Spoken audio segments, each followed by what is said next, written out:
para predicar libertad a los cautivos, to preach deliverance to the captives.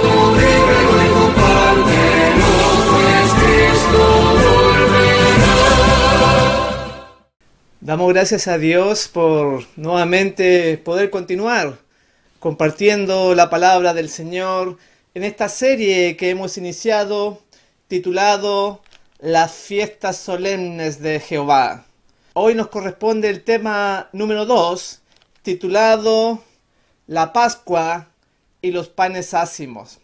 Otro glorioso mensaje que Dios, el Señor, en su sabiduría, dejó para cada uno de nosotros. Y vamos a iniciar este segundo estudio de la serie que hemos iniciado la semana pasada, Las fiestas solemnes de Jehová, con el texto que se encuentra en el libro de Hebreos, en el capítulo 12 y versículo 22, que dice así: sino que os habéis acercado al monte de Sión, a la ciudad del Dios vivo, Jerusalén la celestial, a la compañía de muchos millares de ángeles. Gloria al Señor. Ahí tenemos al apóstol Pablo señalando que por la fe nos hemos acercado al monte Sión, a la ciudad del Dios vivo, a Jerusalén la celestial. Y esto es tremendamente importante, porque se ignora esto de qué es lo que es el monte de Sión, qué es lo que es esta ciudad maravillosa que los redimidos, los salvos van a poder visitar. Y es nuestro anhelo de cada creyente sincero que poder llegar allá donde está Dios, donde está el santuario, donde está la Nueva Jerusalén, donde están también ese grupo especial, los 144.000, como dice ahí en Apocalipsis 14, versículo del 1 al 4, hablando de Sión, de lo mismo que hablaba el apóstol Pablo. Dice así: después miré, y he aquí el Cordero que estaba en pie sobre el monte de Sión, y con él 144.000, que tenían el nombre de él y el de su padre escrito en la frente, y cantaban un cántico nuevo delante del trono y delante de los 4 seres vivientes. Un panorama tremendo el que está presentando aquí el apóstol Juan, hablando de este grupo, los 144.000 que están en el monte Sión. Sigue diciendo: estos son los que siguen al Cordero por donde quiera que va. Estos fueron redimidos de entre los hombres como primicias para Dios y para el Cordero. Hoy justamente vamos a hablar acerca de la Pascua, de los panes ácimos, y posteriormente vamos a seguir explicando el tema de las primicias, porque este pueblo especial, estos 144.000 son primicias, son lo mejor de la cosecha, y el Espíritu de Profecía nos amonesta a esforzarnos para poder participar de estos 144.000 que se van a dar ahora en el tiempo del fin. Y dice, Review and Herald del 9 de marzo del año 1905, dice: esforcémonos con todo el poder que Dios nos ha dado para estar entre los 144.000, y vamos a hacer todo lo que podamos para ayudar a otros a ganar el cielo. ¡Qué maravilla! No es algo liviano, no es algo frágil. Esto es serio de parte de Dios, que llama a cada creyente a ser parte de este grupo especial, los 144.000 que están en Sión, que están en el monte, que están con Dios. Y aquí viene la conexión, porque que tiene que ver con las fiestas que estamos nosotros estudiando. Muy importante, podemos verlo en Isaías, capítulo 33, versículo 20, donde dice: mira a Sión, ciudad de nuestra fiesta solemne. Gloria al Señor por eso. Porque acá muestra de que en este monte donde vive Dios, donde van a estar los 144.000, se celebran las fiestas solemnes de Jehová, porque es la ciudad, además, la proyecta como la ciudad donde se guardan todo lo que aparece ahí en Levíticos, en 23, el número 28 que estuvimos estudiando en el primer tema. Así que los 144.000 guardan la fiesta solemne. Tremendo, mis hermanos. Y sigue diciendo el versículo: tus ojos verán a Jerusalén, morada de quietud, tienda que no será desarmada, ni serán arrancadas sus estacas, ni ninguna de sus cuerdas será rota. Está usando el Sión terrenal, mostrando que jamás va a ser desarmada, porque está hablando de que esto va a ser eterno. La ciudad de Dios, el monte Sión, donde estaba el templo, pero no se está refiriendo al templo aquí de terrenal, sino que se está refiriendo al verdadero templo, la nueva Jerusalén, que va a permanecer para siempre. Por eso que usa este lenguaje diciendo que las tiendas no serán desarmadas, ni se arrancarán sus estacas. Morada de quietud.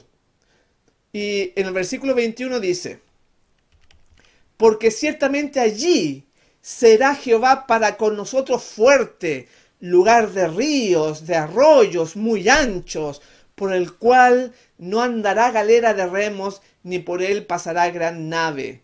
Porque Jehová es nuestro juez, Jehová es nuestro legislador, Jehová es nuestro rey, él mismo nos salvará. Gloria al Señor.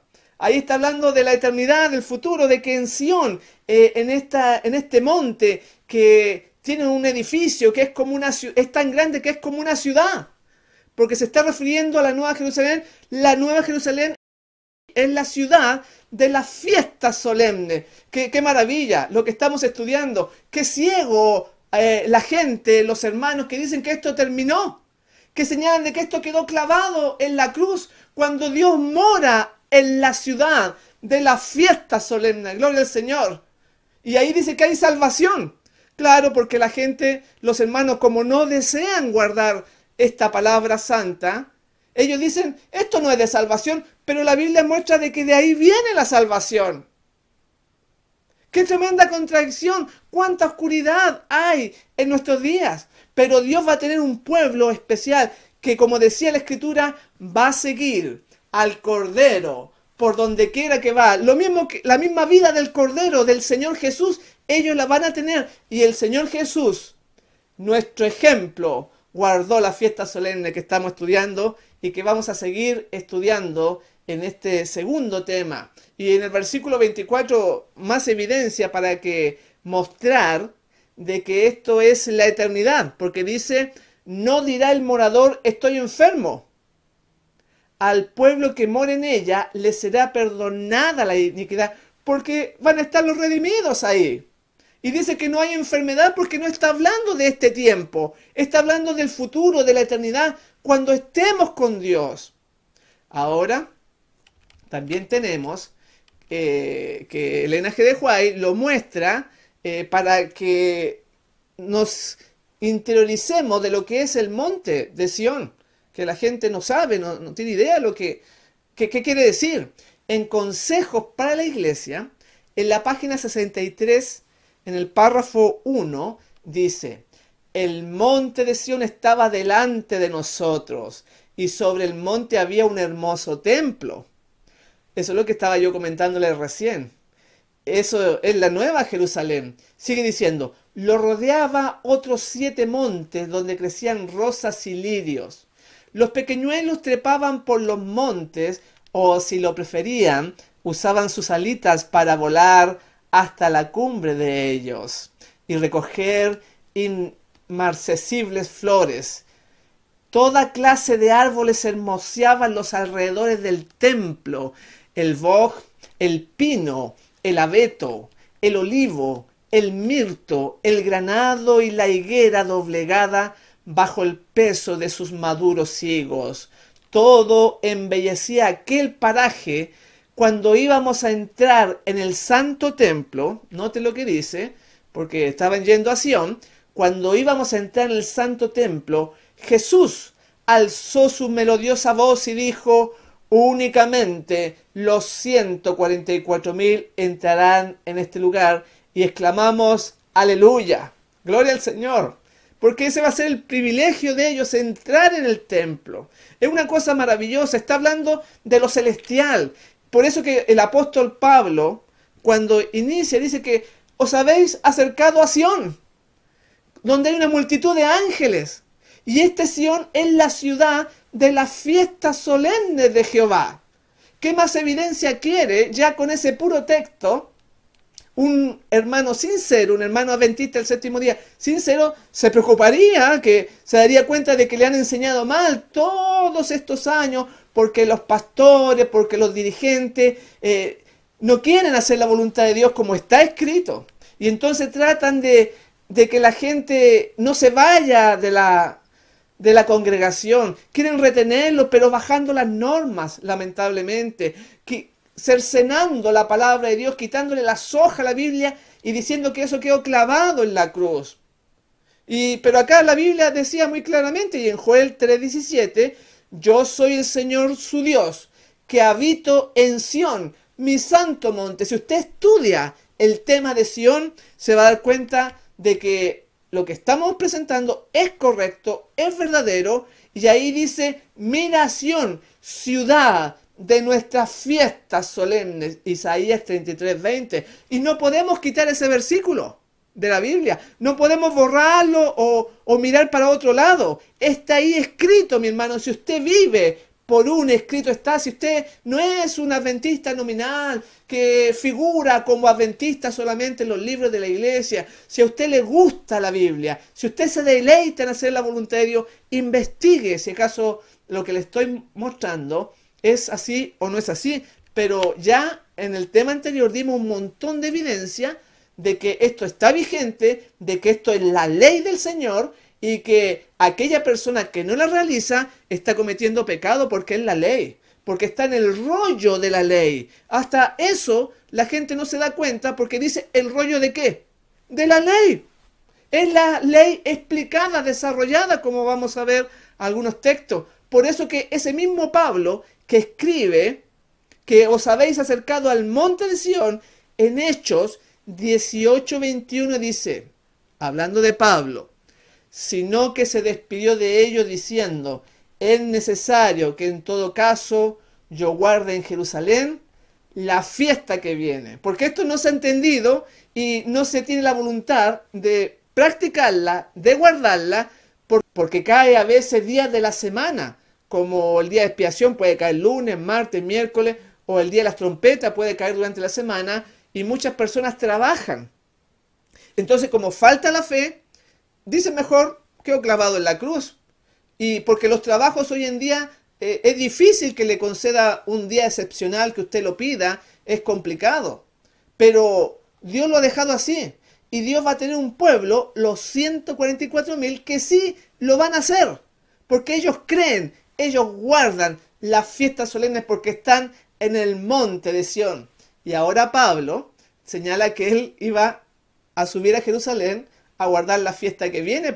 Y cuando se escribe esto en el libro de Hechos, ya Jesús había muerto hace bastante años atrás ya, porque él murió en el año 31. Y Pablo, su conversión y todo lo que vino después, pasaron bastantes años. Pero sin embargo, él sigue guardando la fiesta del Señor, porque eso no se ha entendido, el tema de los sacrificios, lo explicamos un poquitito, porque hay falta de deseo de hacer la voluntad de Dios en todas las cosas. Ese es el grave problema, ese es el pecado, porque hoy en día encontramos en la iglesia todo tipo de hermanos, todo tipo de personas. Algunos no van, pero no guardan el sábado, por ejemplo. Otros se congregan, pero comen carne.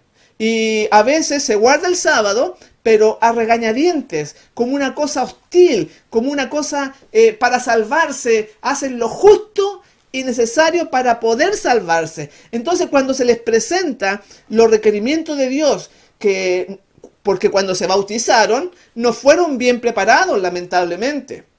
Se le dio algunas lecciones por ahí y no se les mostró lo que Dios requería, lo que significa seguir al Señor, que es una muerte continua al yo, al morir al mundo y vivir para Cristo. Entonces, como fueron mal adoctrinados, al presentarles esto, ellos se van ellos reclaman, ellos se retiran de la iglesia y los dirigentes, como recién mencioné, para que la iglesia no quede vacía, entonces le dicen, quedó clavado en la cruz, pero en ese momento están violando la ley. Algunos por rebelión y otros por ignorancia. Vean ahora Pablo, este mismo Pablo que habla acerca del monte Sión, en Hechos de los Apóstoles, la página 313 del NG de White, habla de que él observó la Pascua que estamos en este estudio, vamos a desarrollar en este estudio el tema de la Pascua y los panes de ácimo. Dice así, en Filipos, Pablo se detuvo para observar la Pascua. Solo Lucas quedó con él, los otros miembros del grupo siguieron hasta Troas para esperarlo allí. Los filipenses eran los más amantes y sinceros de entre los conversos del apóstol, y durante los 8 días de la fiesta, él disfrutó de una pacífica y gozosa comunión con ellos. Gloria al Señor. Ahí está mostrando de que Pablo, aunque había Jesús ya muerto, había sido clavado en la cruz, él se detuvo para observar la Pascua, pero dice que estaba con los filipenses, y los filipenses no son judíos. Ellos eran griegos, porque la gente, para buscar una excusa y decir que esto no tiene valor, entonces, ¿por qué era para los judíos? Esto quedó clavado en la cruz, esto era el antiguo pacto, porque hay un poder engañoso para todos aquellos que aman la mentira. Y sin embargo, Dios dejó un montón de escritos que ellos no quieren ver. Y aquí dice que Pablo observó la Pascua y durante 8 días de la fiesta, entonces él disfrutó de una pacífica y gozosa comunión con ellos, porque a la Pascua le seguían los 7 días de los panes ácimos que estamos estudiando. Y ahí hacemos los 8 días. Y fíjense que dice, y disfrutó de una pacífica y gozosa comunión con ellos, porque eso es guardar las fiestas del Señor. Lo explicamos un poquito en el tema anterior, que era un espíritu quebrantado, un espíritu contrito, el sacrificio que se realizaba en esta fiesta, no de animales, sino de arrepentimiento, y el Señor otorgaba el perdón. Y acá habla de una gozosa comunión con ellos, donde se estudia la Biblia, son días de estudio, de oración y de alabanza. ¿Tiene algo de malo guardar las fiestas así? No tiene nada de malo. Y mostramos de que el sacrificio que presentaba el sacerdote, la sangre, iba acompañada de incienso. Por eso que hay que orar en esos días con los ejemplos que vamos a ver en los temas que siguen. Las fiestas de Jehová, además, nos indican el mes, escuche bien, nos indican el mes, el día y la hora de los acontecimientos más importantes.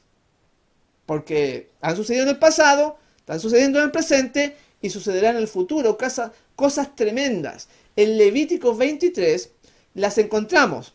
Y dijimos que la primera mención que se hace referencia en Levítico 23, la primera fiesta es el 7º día de la semana, o sea, el día sábado donde se mataban animales.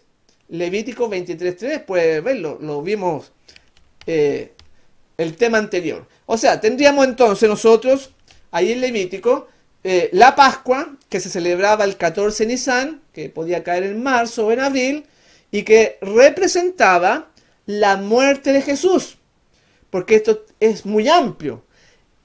La fiesta del Señor o la ley tiene un sentido múltiple, no es solamente enfoque en una dirección, en varias partes. Entonces también era una profecía, la Pascua, que señalaba una profecía que Jesús, el Mesías, iba a morir. También señala la ley dominical universal. Vean lo que le estoy diciendo, lo vamos a estudiar.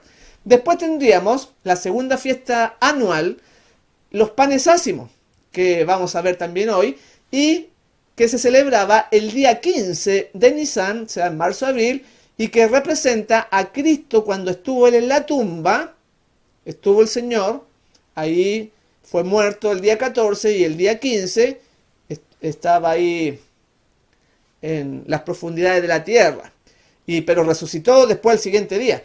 Entonces, representa estos panes ácimos, cuando Cristo estaba en la tumba, la destrucción de Sodoma y Gomorra, además, la destrucción de los egipcios. Vean todo lo amplio que vamos a ver.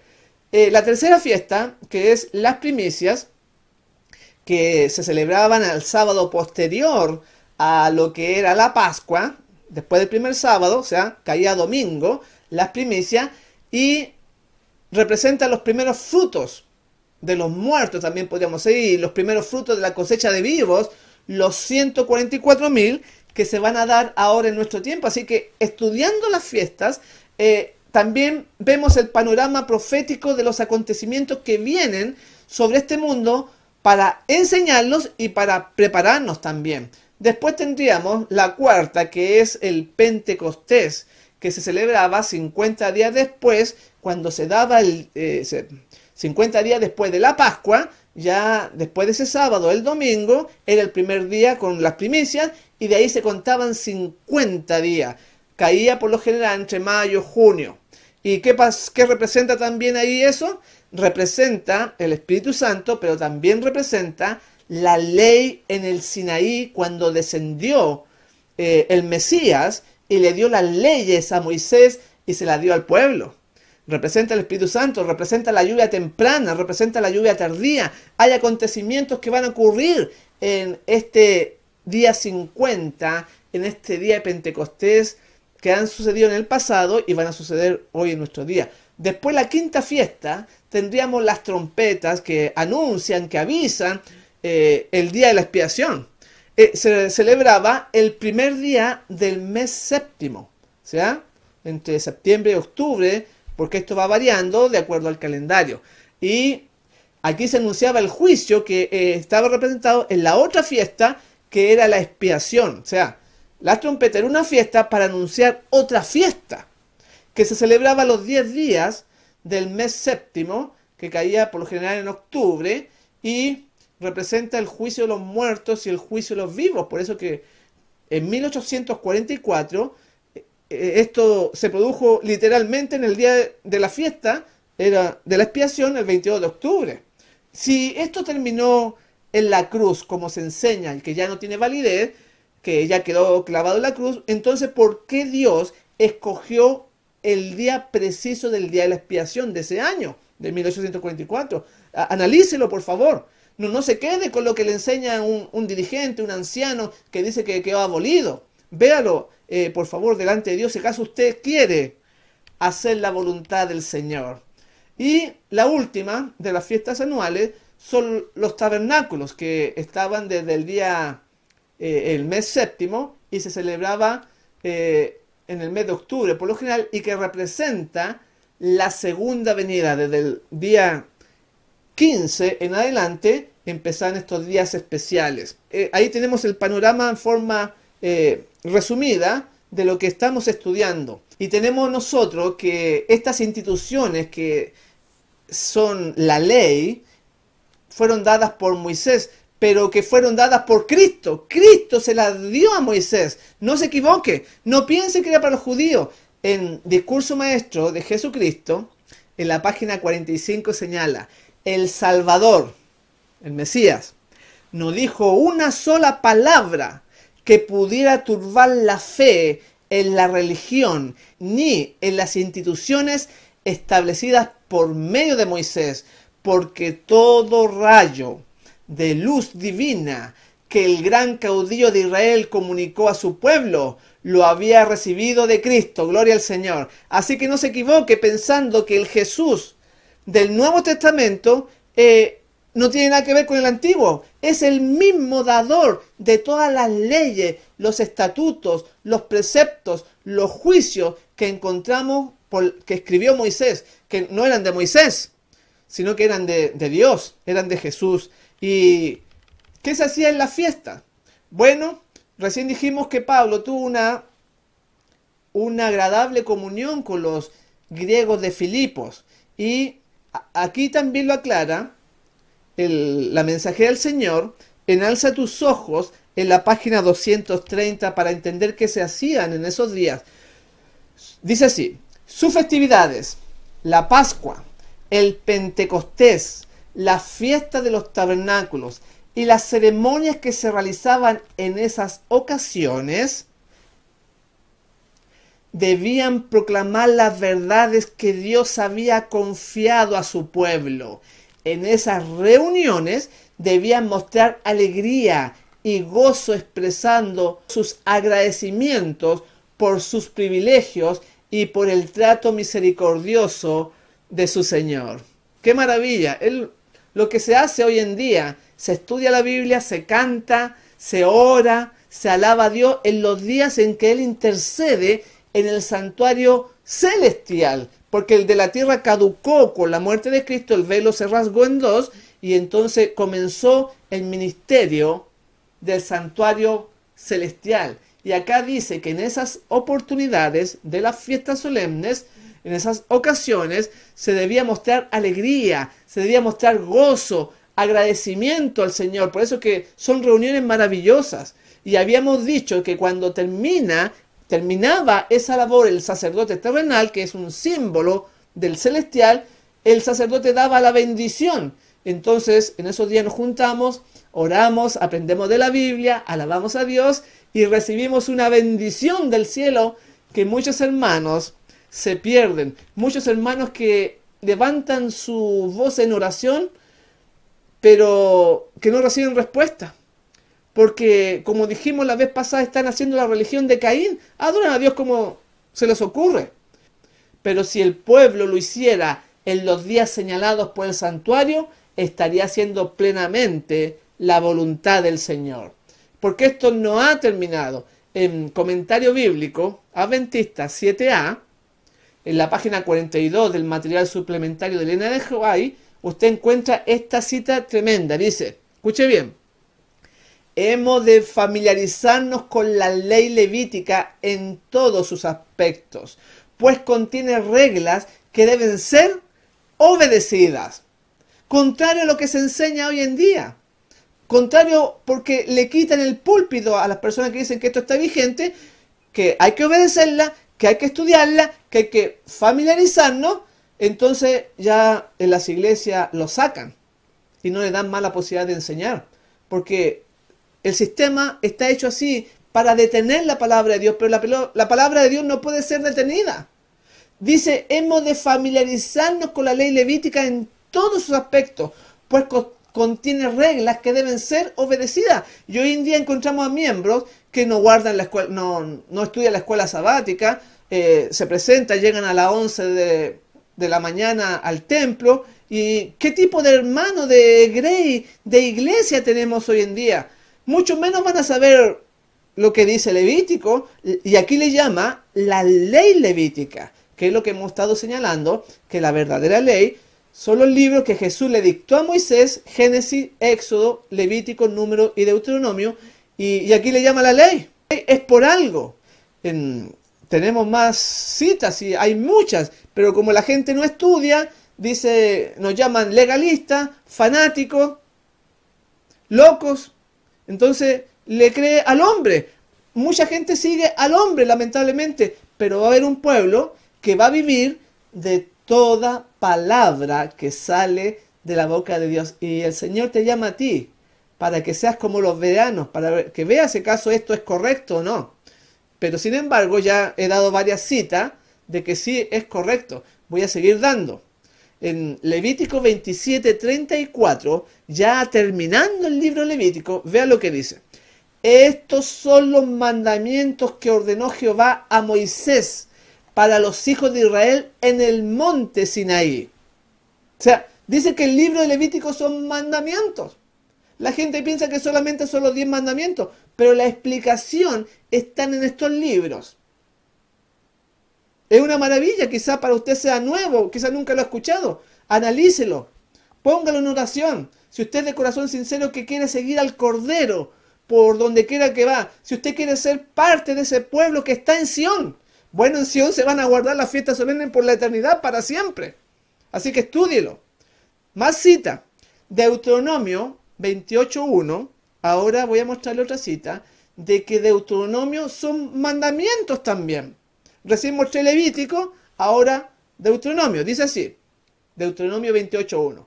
Acontecerá que si oyereis atentamente la voz de Jehová tu Dios, para guardar y poner por obra todos sus mandamientos que yo te prescribo hoy, también Jehová tu Dios te exaltará sobre todas las naciones de la tierra. Gloria al Señor por esa promesa maravillosa. Dice que el Señor te quiere exaltar incluso sobre todas las naciones. ¿Y se fijaron en el detalle? Dice, por poner por obra todos sus mandamientos que yo te prescribo hoy. En ese día que le está dictando las leyes, dice que las leyes son mandamientos. Todo lo que aparece ahí, claro, los 10 mandamientos es el centro, el corazón de la ley. Pero viene la explicación. Por eso que está el libro, está el rollo de la ley. Y no porque estaba fuera del arca, deja de tener vigencia. Porque explica esas 10 palabras como vamos a ver algunas citas. Bueno, ya mostré de que Deuteronomio también son mandamientos. ¿Y qué dice Elena G. de White al respecto? Comentario Bíblico Adventistas tomo 1, página 1117. Dice así: las instrucciones dadas a Moisés para el antiguo Israel, con sus trazos cortantes y rígidos, han de ser estudiados y obedecidos por el pueblo de Dios de hoy en día.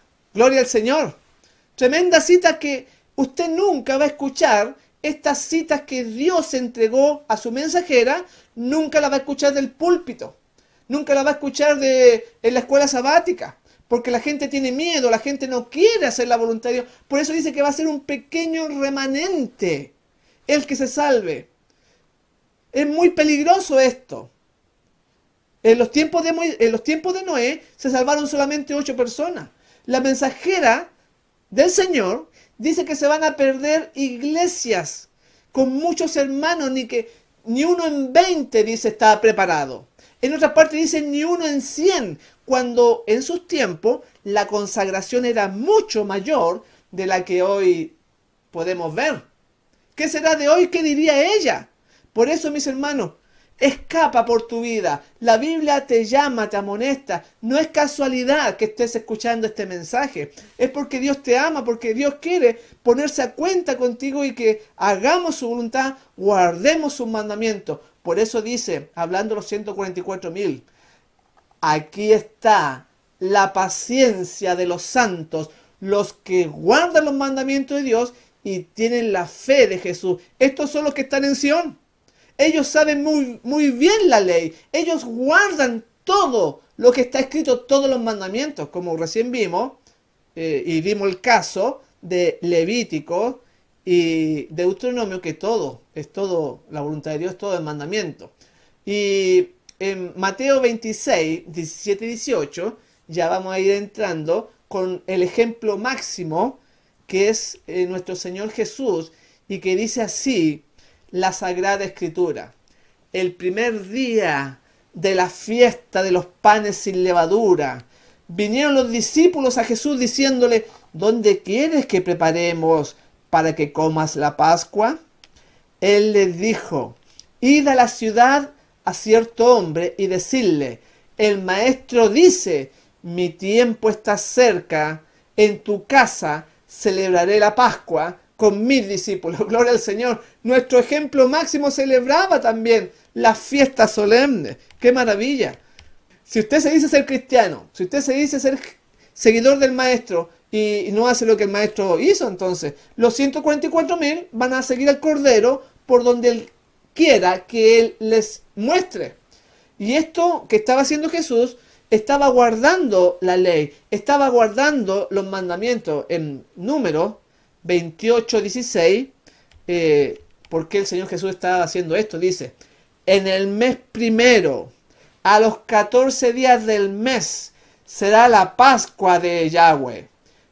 Y a los 15 días de este mes, la fiesta solemne, por 7 días, se comerán panes sin levadura. Ahí está lo que estaba haciendo Pablo también.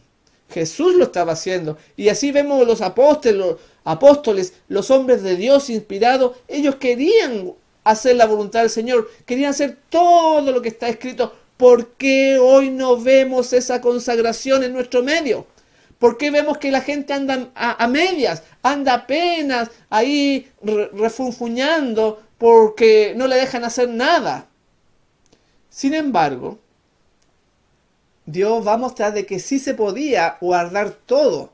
Gente dice que no se puede, porque no se quiere simplemente. Pero Filipenses 3:14 dice, todo lo puedo en Cristo. No hay nada que el Señor nos pida que sea imposible de llevar. Y en esta Pascua hay símbolos de lo que se hacía y que representaban la vida del Mesías. En Éxodo 12, versículo 5, dice, hablando de la celebración de la Pascua cuando se dio o se escribió por medio de Moisés, porque ya vimos que venía desde el mismo Edén, vimos los textos en el primer tema. Dice así, el animal será sin defecto, macho de 1 año. Lo tomaréis de las ovejas o de las cabras. Lo guardaréis hasta el día 14 de este mes y lo inmolará toda la congregación del pueblo de Israel entre las 2 tardes.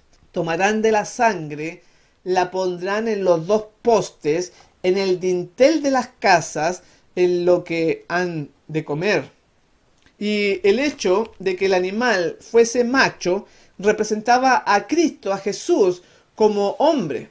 Y en segundo lugar, podríamos decir que también le reflejaba a él, porque dice que tenía que ser sin defecto, no podía estar enfermo, no podía tener alguna falla, representando la vida impecable, perfecta del Salvador, del Mesías. Así que en cada especificación encontramos algo más abarcante en las fiestas solemnes de Yahweh.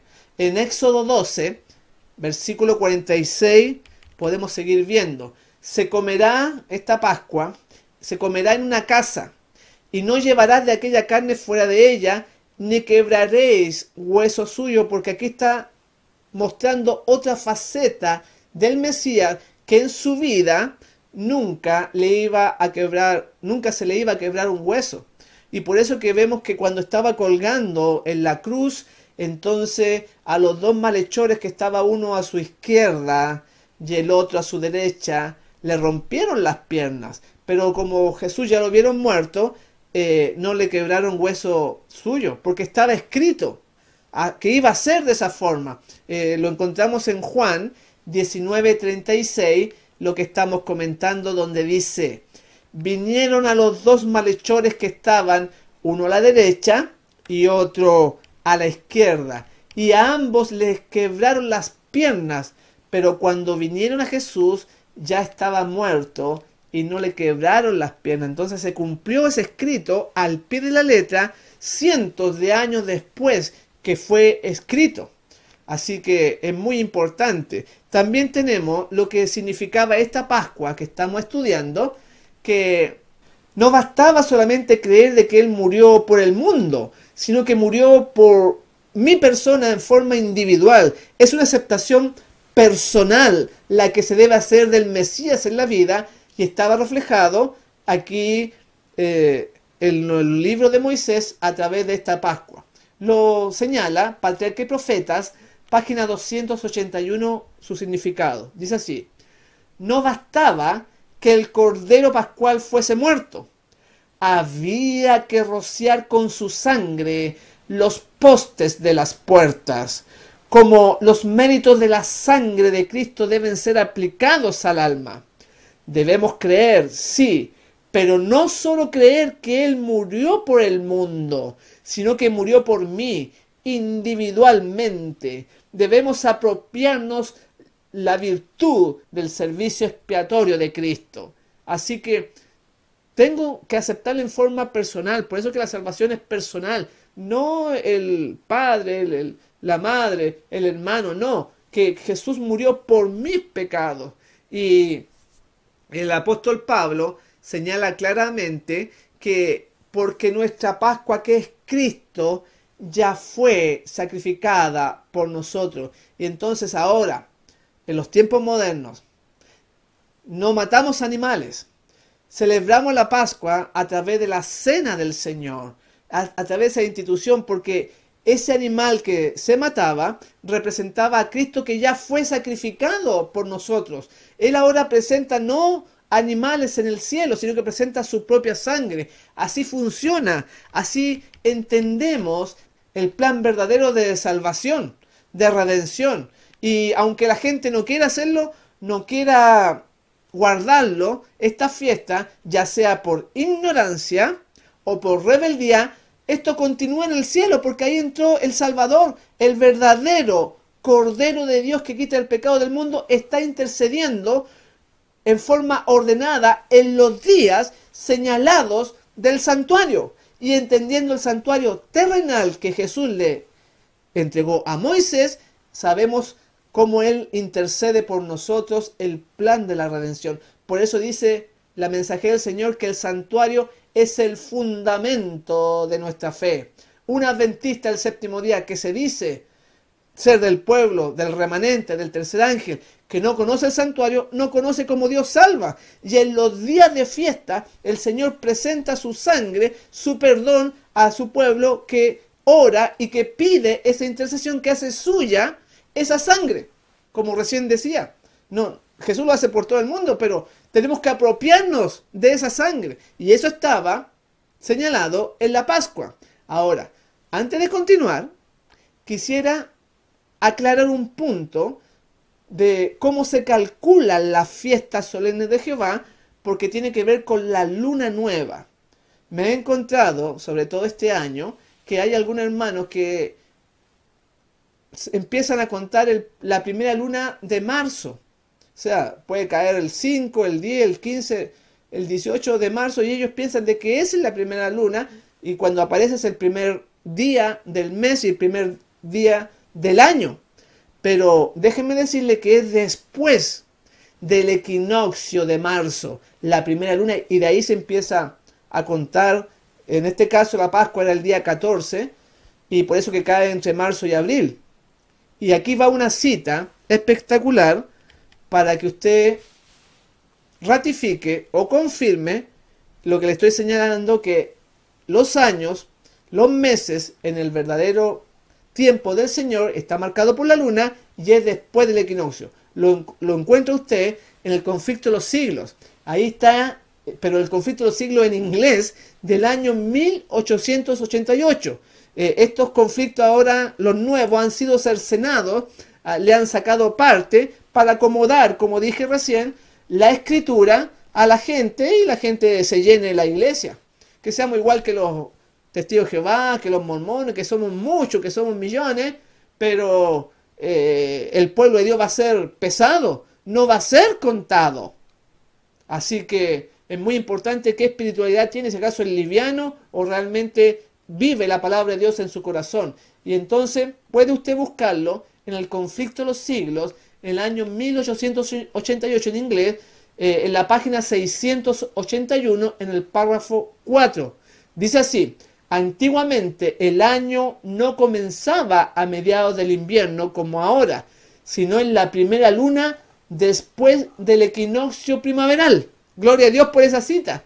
Ahí usted lo encuentra de que es la primera luna después del equinoccio. Y el equinoccio por lo general se produce el 20 de marzo. No tome la luna antes del equinoccio.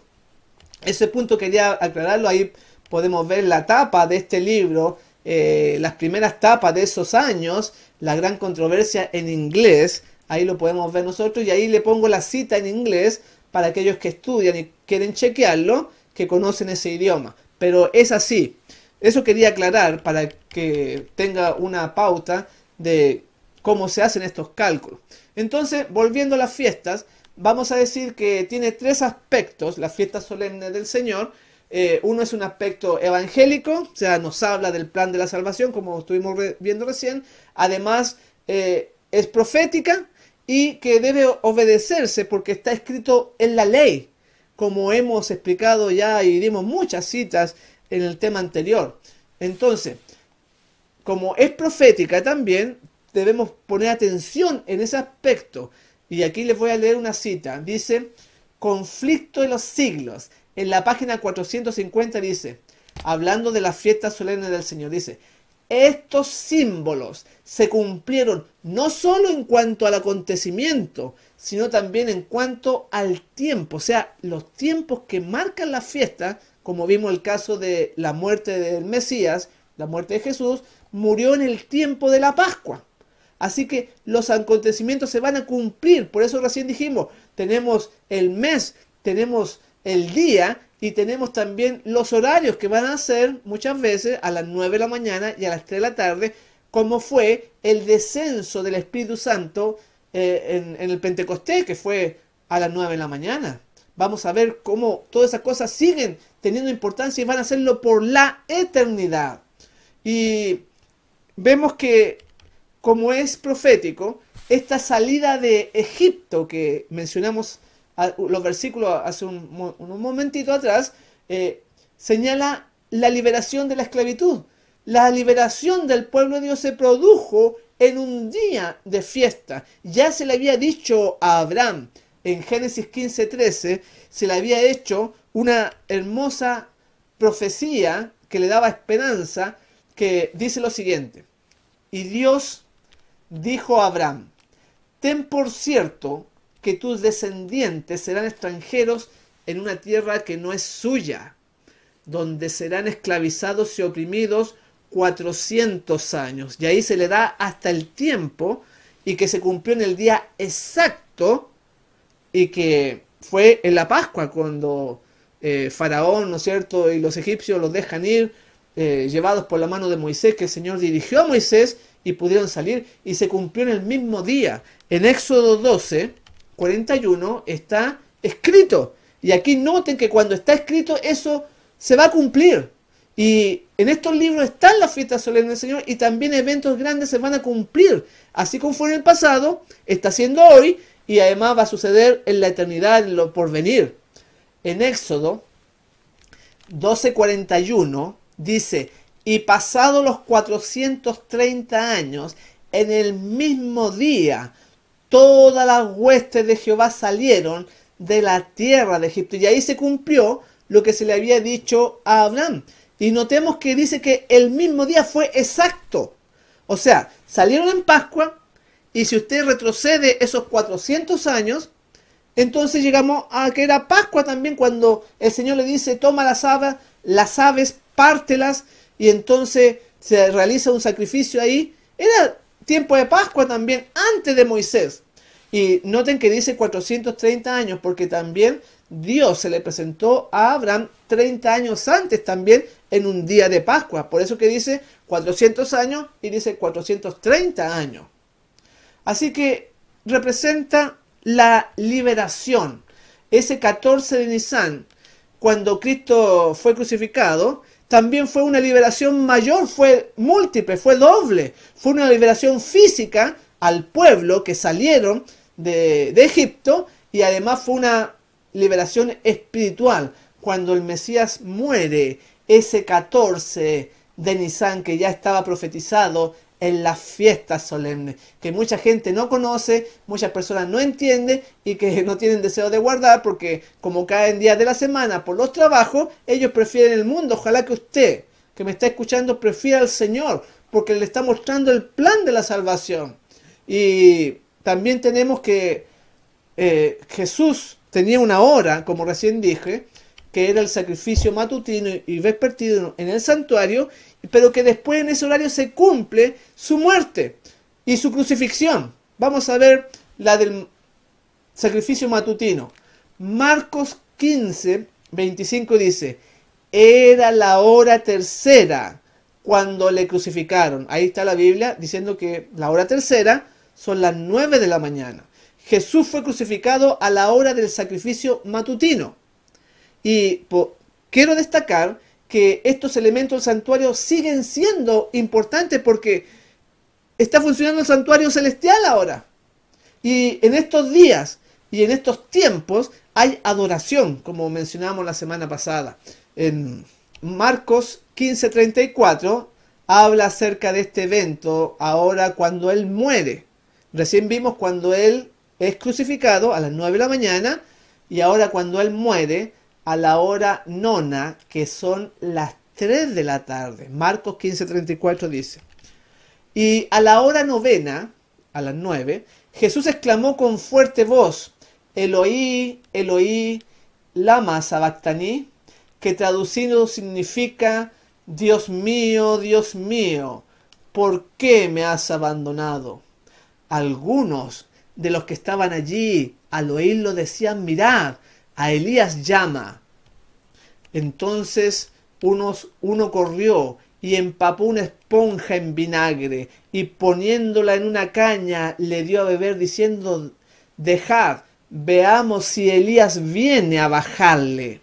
Y Jesús, dando un fuerte grito, expiró y el velo del templo se rasgó en dos de arriba abajo. Y ahí entonces vemos de que Jesús muere efectivamente en la hora nona, cuando da este grito que acabo de leer, porque estaba siguiendo el santuario que la gente no entendió nada de los cientos y miles de animales que se sacrificaron ahí, no entendió de que era la obra que representaba a Jesús, la que hace ahora en el cielo.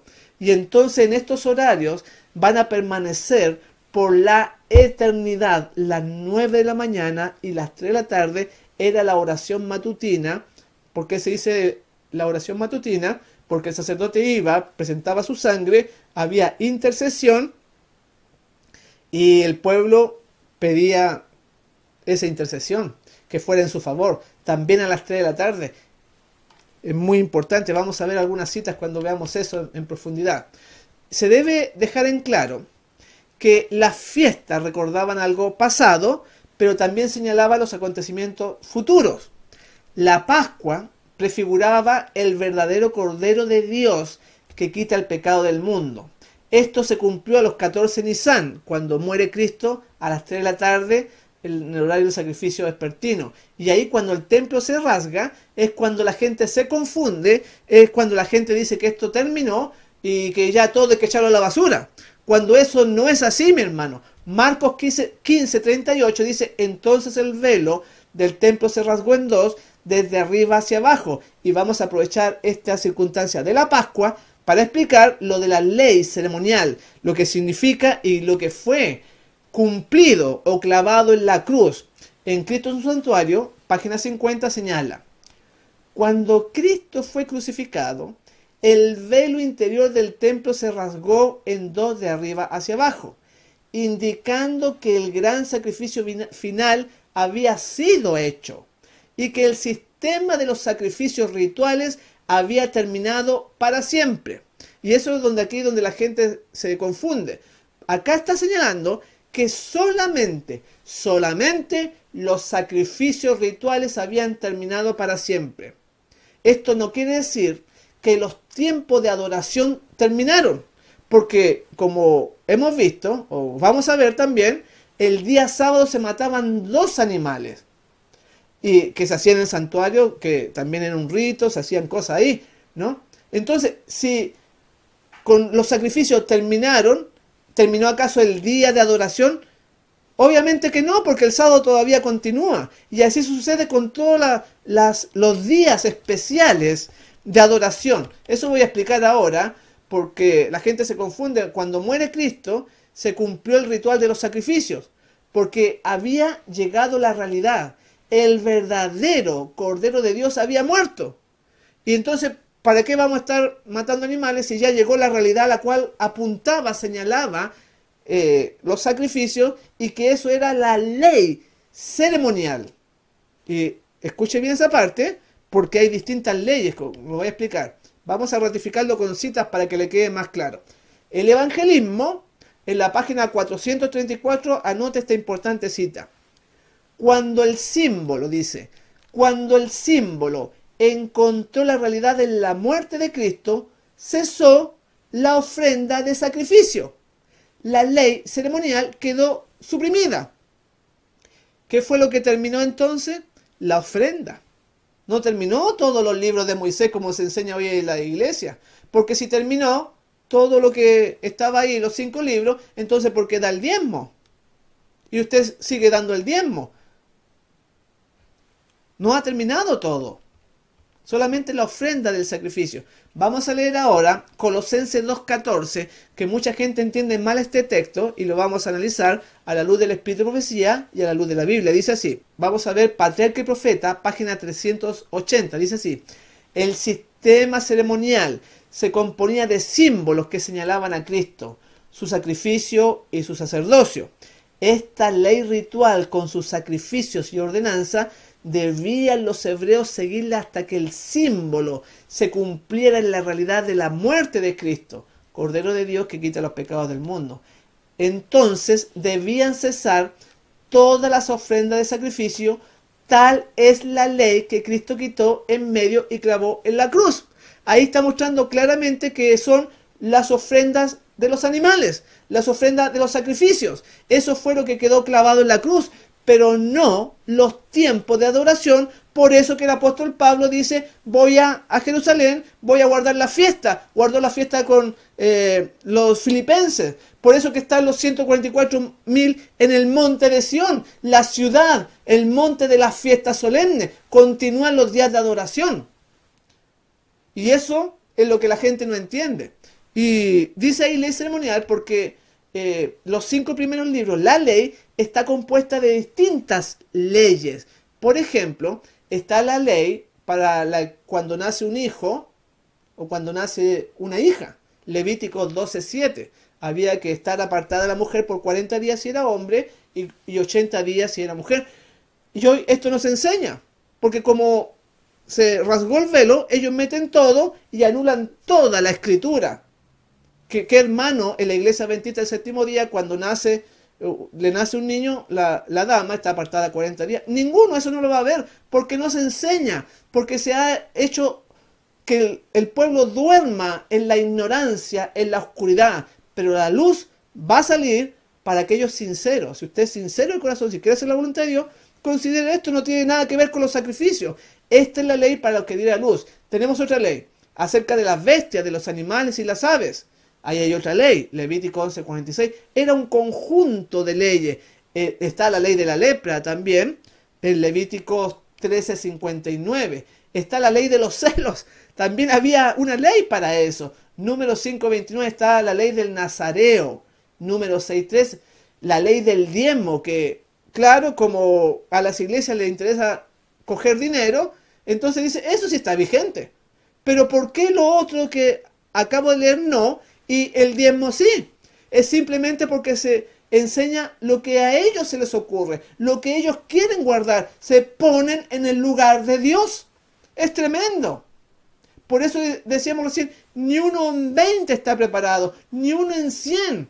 Se va a perder mucha gente, porque el remanente es poco los que realmente quieren hacer la voluntad de Dios. Y cuando venga la ley dominical, va a quedar menos hermanos todavía. Porque va a haber un zarandeo, un sacudón tremendo. Así que preparémonos y hagamos lo que está escrito en la Biblia.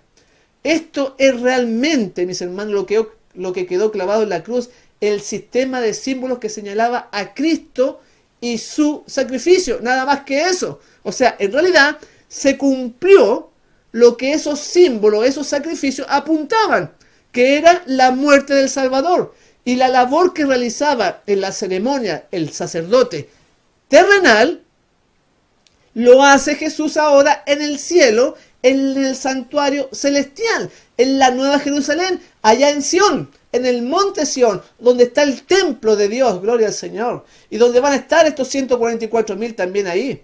Así que no quiere decir que fue anulado todo, sino que se cumplió los sacrificios que señalaban a Cristo en la ley ceremonial. Es muy importante entender esto, porque si siguiéramos nosotros matando corderos, que no lo hacemos, en realidad sería un insulto a Jehová.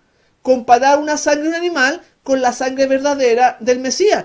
Sería un insulto matar animales, porque la sangre de los animales no se puede comparar al verdadero sacrificio realizado. No había virtud en eso.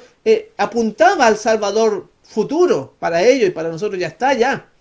Así que la Biblia nos presenta esta verdad claramente, para que usted no se confunda, para que adore a Dios como corresponde. En el santuario, en la fiesta, está el plan de la salvación, así como Dios perdona.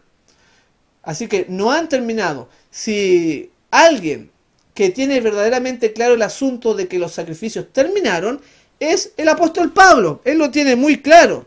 Sin embargo, dice ahí: por tanto nadie os juzgue en comida o en bebida, o en cuanto a días de fiesta, lunas nuevas o días de reposo, lo cual es sombra de lo que ha de venir, pero el cuerpo de Cristo. Ahora yo pregunto, ¿cuál es la sombra? Escuche bien, ¿cuál es la sombra en los días de fiesta, en las lunas nuevas, en los días sábados? No está hablando de los sábados ceremoniales, está hablando del séptimo día, porque ahí también se mataban animales. ¿Cuál era la sombra? La respuesta la tiene Elena G. de White en Cristo en su Santuario, página 18. Dice así: el ritual que se efectuaba como representación y sombra de las cosas celestiales y lo que se hacía simbólicamente en el santuario terrenal, se hace en la realidad en el santuario celestial. Por eso que nadie juzgue. ¿Y cuál es la sombra? El sacrificio. Era todo lo que apuntaba a lo que está haciendo Jesús en el cielo. Por eso nadie puede juzgar, porque tenemos el verdadero sacerdote que está ministrando arriba, pero como lo hacía Moisés aquí abajo. Por eso se le dijo: haz una copia de lo que se te ha mostrado, de lo verdadero. Era un simbolismo solamente que apuntaba a lo verdadero. Más claro no se puede explicar. No hay peor ciego que el que no quiere ver eso.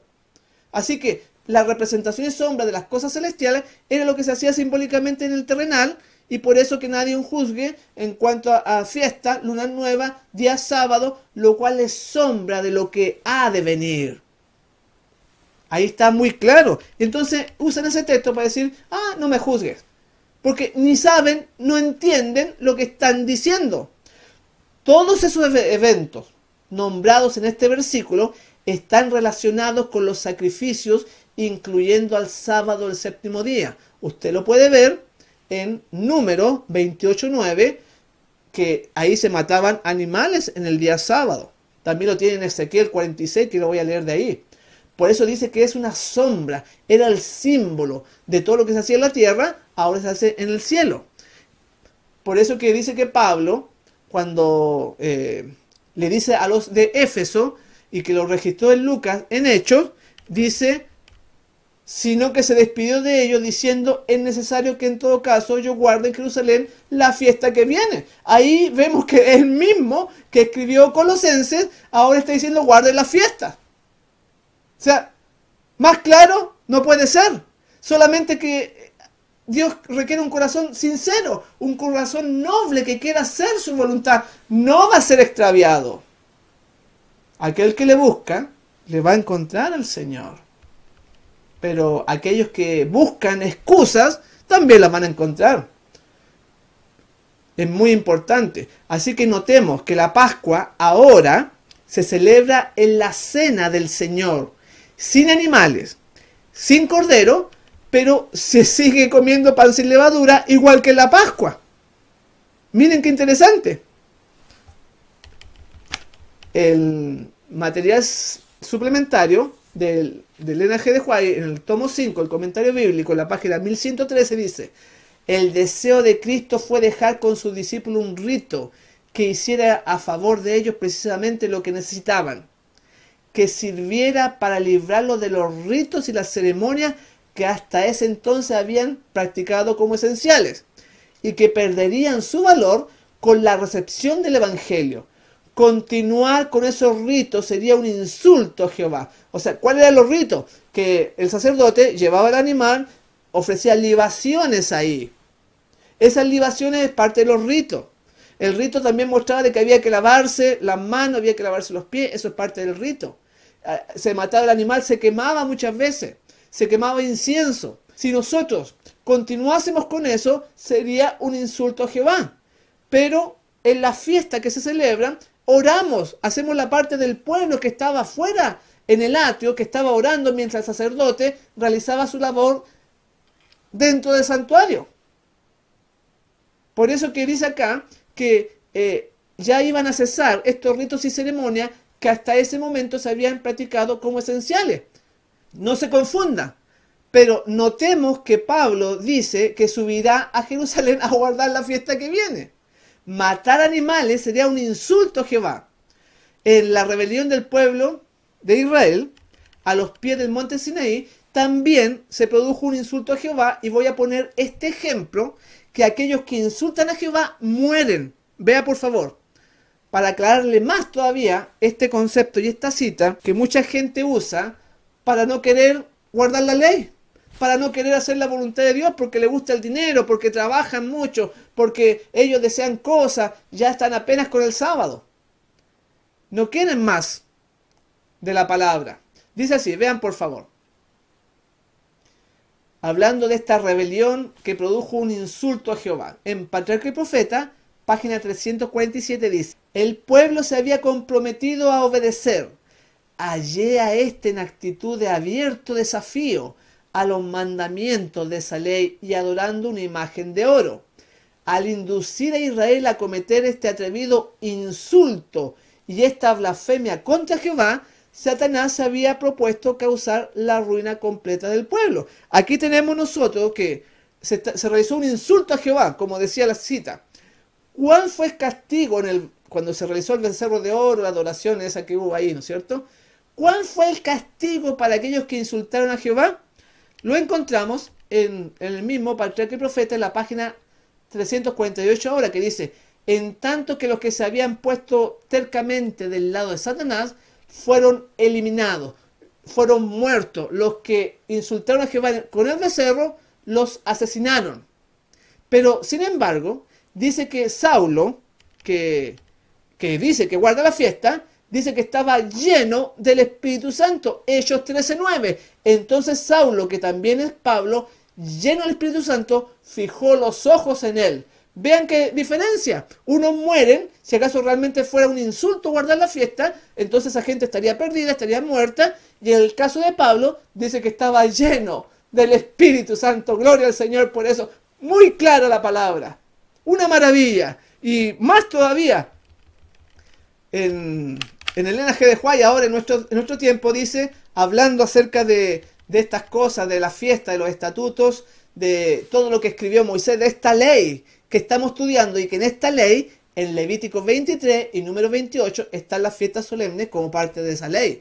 Dice así: como consecuencia de la continua transgresión, la ley moral fue repetida desde el Sinaí con aterradora grandeza. Cristo dio a Moisés preceptos religiosos que debían gobernar la vida cotidiana. Esos estatutos fueron dados explícitamente para resguardar los 10 mandamientos.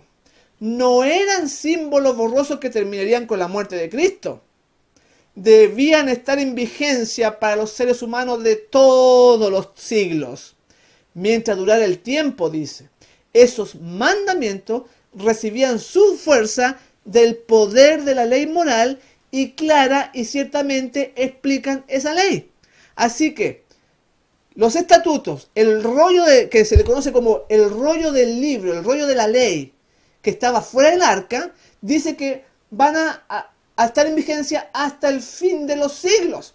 No como los predicadores famosos que llenan estadios, que le enseñan a la gente cosas livianas que quedó fuera del arca, entonces no sirve para nada. Acá el Espíritu de Profecía dice que van a seguir vigentes.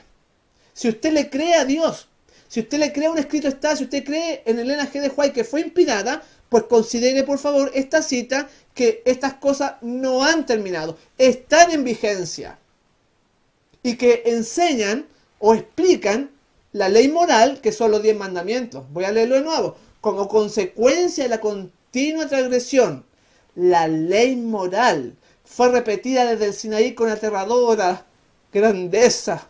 Cristo dio a Moisés preceptos religiosos que debían gobernar la vida cotidiana. Esos estatutos fueron dados explícitamente para resguardar los 10 mandamientos. No eran símbolos borrosos que terminarían con la muerte de Cristo. Vean lo que dice, que no iban a terminar con la muerte de Cristo. Cuando el velo se rasga, se rompe de arriba hacia abajo, no terminaron las leyes. No eran símbolos borrosos, dice aquí, que terminarían con la muerte de Cristo. Toda aquella gente que nos llama judaizantes, fariseos, fanáticos, extremistas, están haciendo la labor del enemigo. Porque van en contra de un escrito. Ellos dicen, bueno, leen un par de citas, pero no tienen temor de Dios en las citas que estamos presentando. No hay respeto por la palabra. Ellos se creen más sabios que Dios. Vean que están en tremenda oscuridad, llevando a la gente a la perdición. Acá dice, no eran símbolos borrosos que terminarían con la muerte de Cristo. Debían estar en vigencia para los seres humanos de todos los siglos. Mientras durara el tiempo, esos mandamientos recibían su fuerza del poder de la ley moral y clara, y ciertamente explican esa ley. Y aquí en esta partecita le llaman mandamiento a los estatutos, a todo lo que escribió Moisés, como recién vimos en Levítico, que son mandamientos, en Deuteronomio, y aquí le habla de que todo son mandamientos. Es una cosa que no les cabe en la cabeza, no quieren verlo. Esto es extraordinario, esto es sorprendente, mi hermano. Es muy intenso lo que estamos viendo. Sigue diciendo la cita, escuche bien. Cristo les habla a ellos. No todo el que me dice Señor, Señor, entrará en el reino de los cielos. ¿Cuál es la voluntad del Padre? Que guardemos sus mandamientos. Cristo, para imponer la voluntad de su Padre, se volvió el autor de los estatutos y preceptos dados a través de Moisés al pueblo de Dios. Los cristianos que exaltan a Cristo, pero que se colocan en contra de la ley que gobierna la iglesia judía, colocan a Cristo contra Cristo. Review en Herald del 6 de mayo de 1875. Por eso que no han sido traducidos estos libros al español. Por eso que el mundo latino tiene la vista muy corta. Porque se le han quitado estas citas, estos estudios, y de los púlpitos se han sacado todos estos materiales. Entonces la gente se está perdiendo. Porque no saben la voluntad de Dios. Ojalá que cada uno de nosotros podamos ayudar a nuestro semejante que está en esas tinieblas, en esa oscuridad. También habíamos dicho de que estos también son profecías, y profecías tremendas, que ya vimos el sentido de obediencia de la ley, de las fiestas, vimos el plan de la redención, que no ha terminado todo esto, y también es profético. En Conflicto de los Siglos, en la página 451, dice, hablando de la fiesta, asimismo, los símbolos que se refieren al segundo advenimiento deben cumplirse en el tiempo indicado por el ritual simbólico. Ahora nos está hablando de la venida de Cristo. Si usted quiere aprender más, saber los tiempos que vivimos, los tiempos de refrigerio, cuán cerca están, se van a cumplir en los tiempos indicados por el ritual simbólico, por las fiestas solemnes. Es tremendo, mi hermano. Por eso que hay que hincarle el diente, hay que quemarse las pestañas para estudiar esta palabra. Y tenemos, por ejemplo, como estamos viendo el tema de la Pascua, que el sitio a la ciudad de Jerusalén por los romanos en el año 70, la destrucción del templo, el castigo contra este pueblo rebelde, impío, que por muchos profetas se le había anunciado, Jerusalén va a ser arada, ¿no es cierto?, como un campo, va a ser destruida. Le vino el castigo, la destrucción en el año 70, en un día de las fiestas solemnes. Tremendo. En el manuscrito 77 del Ellen G. de White, en el año 1899, dice: Cristo advirtió a sus discípulos en cuanto a la destrucción de Jerusalén y a las señales que ocurrirían antes de la venida del Hijo del Hombre. Todo el capítulo 24 es una profecía concerniente a los acontecimientos que preceden a este evento, y se usa la destrucción de Jerusalén para tipificar la última gran destrucción del mundo por fuego. O sea, recién mostramos de que las fiestas solemnes tienen que ver con la segunda venida, y que la destrucción de Jerusalén sucedió en los tiempos de las fiestas, que vamos a mostrar. Pero esta destrucción también representa la última destrucción del mundo. Es muy importante, porque en la contestación que Jesús le da a los discípulos, no toma por separado la destrucción de Jerusalén y el gran día de su venida, dice el deseado en la página 581. Es algo tremendo, es algo maravilloso esto que el Señor nos ha dado en el conflicto, en el conflicto de los siglos. En la página 34 y 35 señala esto del sitio a Jerusalén. Espantosas fueron las calamidades que sufrió Jerusalén cuando el sitio se reanudó bajo el mando de Tito. La ciudad fue sitiada en el momento de la Pascua, cuando millones de judíos se hallaban reunidos dentro de sus muros. Entonces, ya cuando destruyen el templo, sucedió en un día de Pascua, cuando estaban ellos reunidos ahí, la ciudad fue sitiada.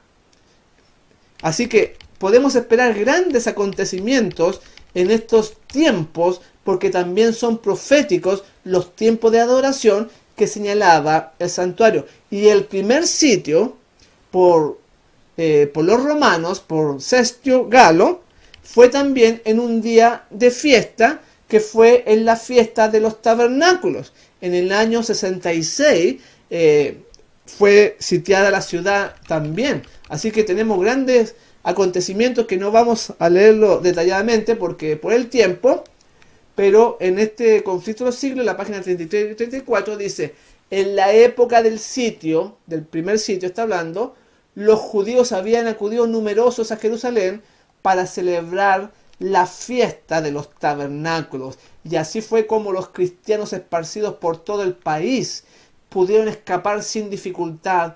Inmediatamente se encaminaron hacia un lugar seguro, y estos sitios representan la ley dominical, el primer sitio local en los Estados Unidos, y después viene la destrucción a través de la ley dominical mundial, que por el tiempo no vamos a poder explicarlo, pero que hay muchas situaciones y acontecimientos que debemos estudiar y que están en la Biblia, en las fiestas del Señor.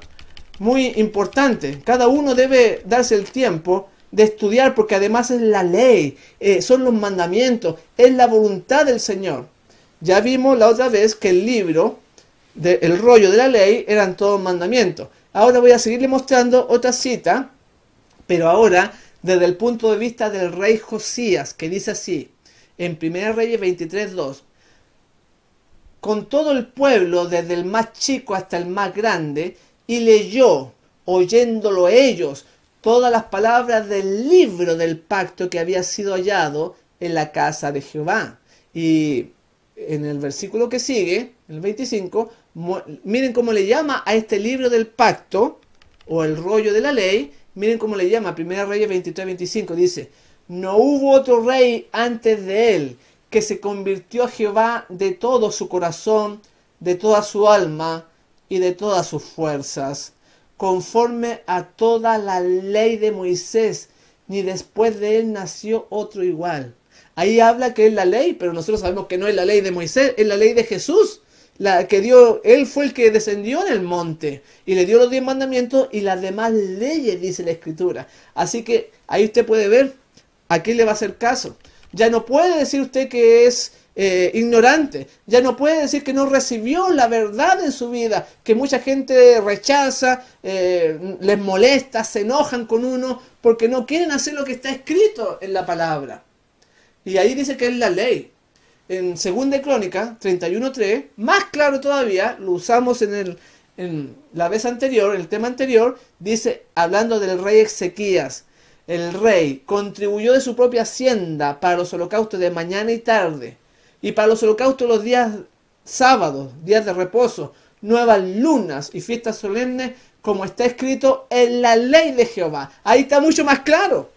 Ahí, si usted no me cree a mí, créale a la palabra de Dios, búsquelo en la Biblia y confírmelo. Ahí dice, no dice la ley de Moisés, dice la ley de Jehová, la ley del Señor. Gloria al Padre por eso.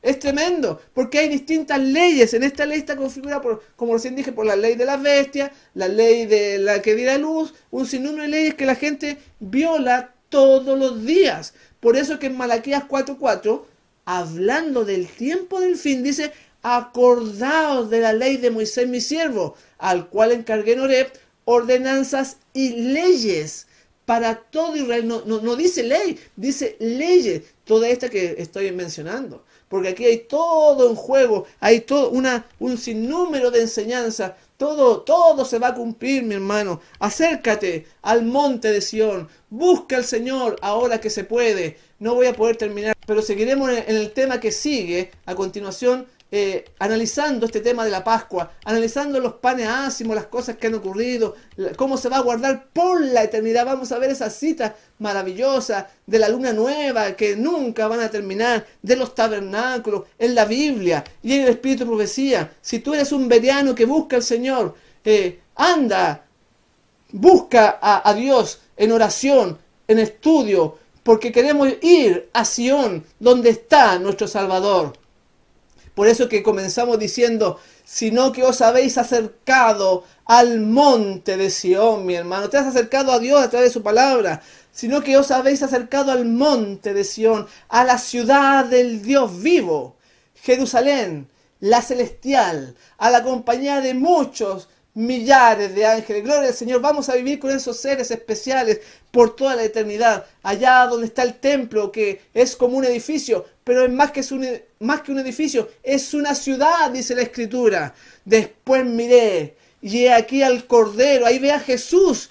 Estaba en pie sobre el monte de Sión, en el monte de Dios. Gloria al Señor. Y con él 144,000 que tenían el nombre de él y de su Padre escrito en la frente. Dios quiere ese glorioso futuro para ti. Simplemente busca almas que le abran su corazón. Estos son los que siguen al Cordero por donde quiera que va. Estos fueron redimidos de entre los hombres como primicias para Dios y para el Cordero. Es lo mejor de lo mejor. Ellos van a seguir al Cordero, van a guardar todas sus leyes a través de su Espíritu, por amor, porque le aman, no porque tienen miedo a perderse, no porque viene el fin. Viene el término de este mundo. No es por salvarse, porque la gente dice, esto no es de salvación. ¡Qué gran error! Pero sin embargo guardamos sus estatutos, sus mandamientos por amor a Él. Esforcémonos, mis hermanos, para ser parte de este grupo especial. Estos 144,000 que guardan la fiesta solemne, que viven, van a estar ahí en esta ciudad santa, donde está Dios. Isaías 33:20 comenzamos diciendo, mira Sión, ciudad de nuestra fiesta solemne. Gloria al Señor. El Señor tiene un glorioso futuro para ti. Y si quieres tú estar en la eternidad, tienes que estudiar el tema de la fiesta solemne. Hoy vimos la Pascua y vimos también un poco los panes ácimos. Ya el tiempo se nos ha ido. Sino que se despidió de ellos diciendo, es necesario que en todo caso yo guarde en Jerusalén la fiesta que viene. Más claro no se puede explicar. En Filipos dice, en la página 313, en Filipos Pablo se detuvo para observar la Pascua. Solo Lucas quedó con él. Los otros miembros del grupo siguieron hasta Troas para esperarlo allí. Los filipenses eran los más amantes y sinceros de entre los conversos del apóstol. Y durante los 8 días de la fiesta, él disfrutó de una pacífica y gozosa comunión con ellos. Gloria al Señor. Continuaremos, si el Señor lo permite, en la próxima ocasión, en el tercer tema de esta serie de las fiestas solemnes del Señor. Yo estoy muy contento de haber compartido con ustedes en esta hora y me despido deseándoles que el Señor les bendiga grandemente.